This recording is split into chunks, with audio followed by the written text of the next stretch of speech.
So in this tutorial, quick bite-sized tip, we're going to emulate a harp dampening effect.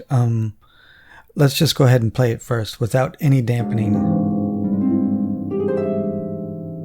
Suddenly notes are off, okay? That's not realistic, and I like to pay attention to really small details when it comes to sequencing these kind of things. So that if this is my line and I want it to dampen, maybe a harmony change coming up, there's a technique you could use where harpists can use where they would actually place one hand, well, on the top strings, and then another hand right below that, and then gently just kind of slide across the strings until all have been dampened and silenced.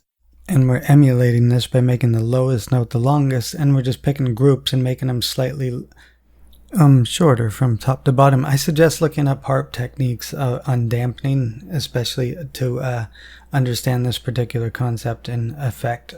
There's other dampening techniques, so this will just make a realistic kind of stop instead of just suddenly notes off. Okay, so let's go ahead and listen to this.